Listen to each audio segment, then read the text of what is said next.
Hi writers, let's work on your descriptive paragraph planning page. This planning page is going to help us plan the structure and contents of our descriptive paragraph.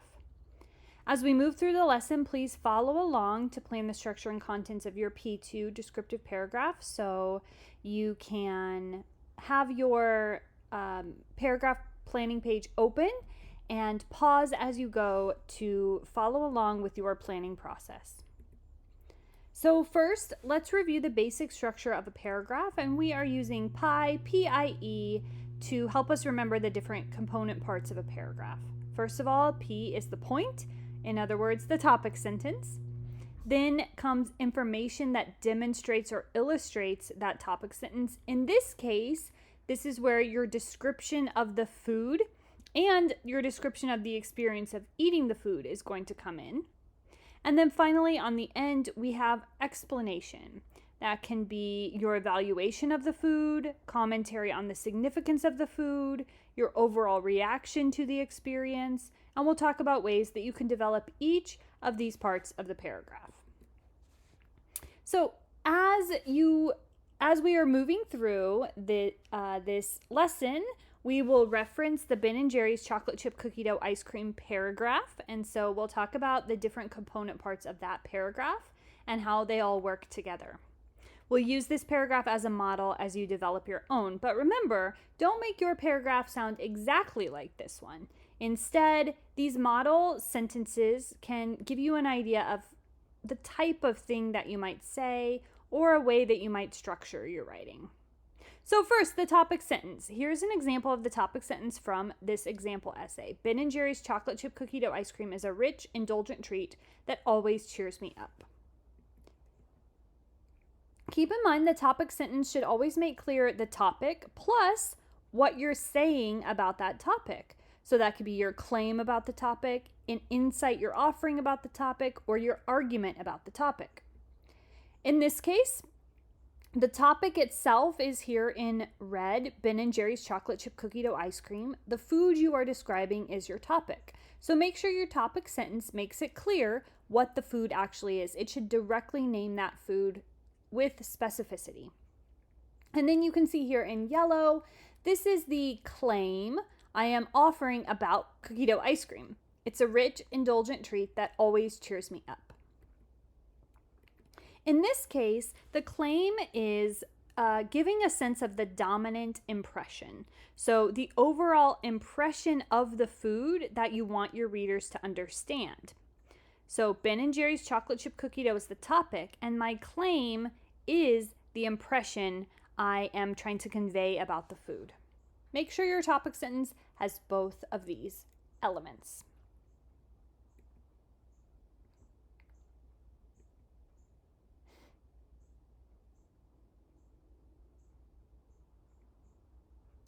But wait, we know that we also need context in a description paragraph. Context to orient the reader is one of the keys of effective description. So, where does the context go? Does it come before the topic sentence or after the topic sentence? And what should that context include? So, you may think of context in any of these ways. You may need some information about what this food is. If you think your reader may not be familiar with this food, especially, maybe it's very particular to your family or to your culture. Context might include why this food is important to you, either emotionally important and or culturally important, or important to your identity. Where did you experience this food? What was the venue like? When did you eat this food? Or when do you tend to eat this food? And why do you eat it? Was it part of a celebration? You may also need to include context such as who made or makes the food. So any of this information can be important context for your reader before you begin your description. The context sentence then can come before the topic sentence or after the topic sentence. But it does need to be early in the paragraph so that your reader is oriented before your description actually begins.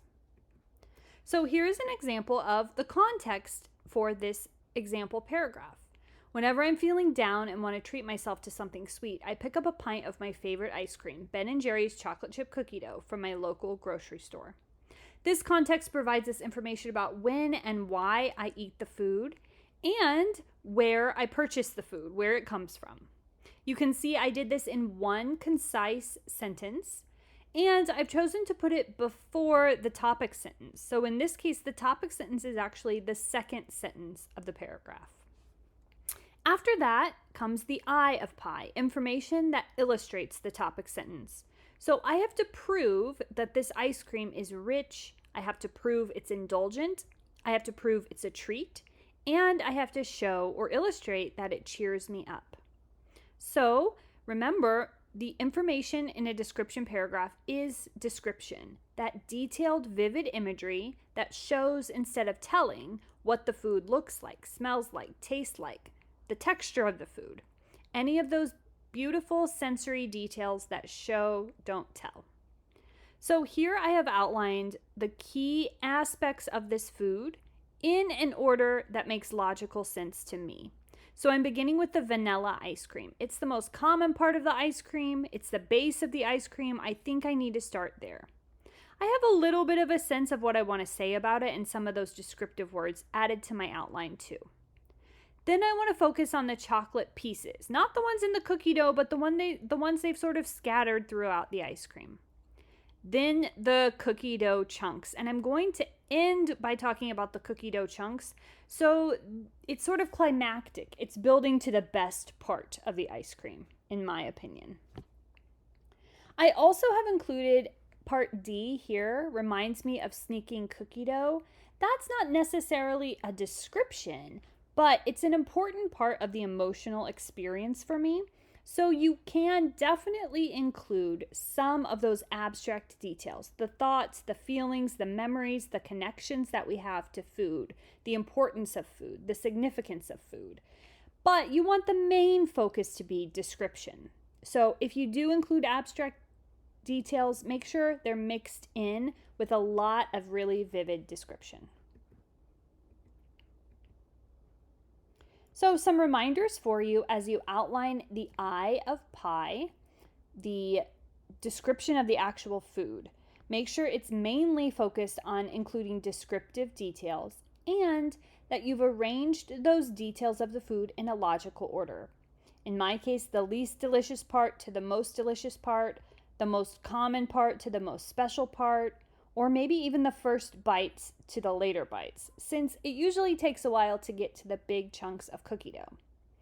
You can also think about what's the sense that's activated first. It could be this first you smell it, or maybe first you see it, and then you get to tasting it.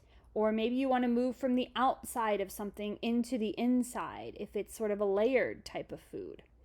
Whatever order you choose, make sure it's consistent and that it makes sense to lead the reader through the experience of eating your food. Finally, at the end of the paragraph, we have the E of pie, which is where you explain the significance or importance of all the information that you've told us. Here's an example of a basic way to wrap up the paragraph. Overall, this delicious treat really comforts me. It sort of just repeats the main idea from the topic sentence. And remember, the end of the paragraph can really do a lot more work for us than just repeating or restating the main idea. A better way to wrap up the paragraph is to think about why it comforts me and try to express that. Or to connect the food to some sort of theme like family or childhood. Or to talk about how the food is important to your cultural traditions or your sense of identity. Or if you're doing a food review for something like a restaurant or a food that your audience might be considering buying or trying, you could include an overall evaluation and a recommendation.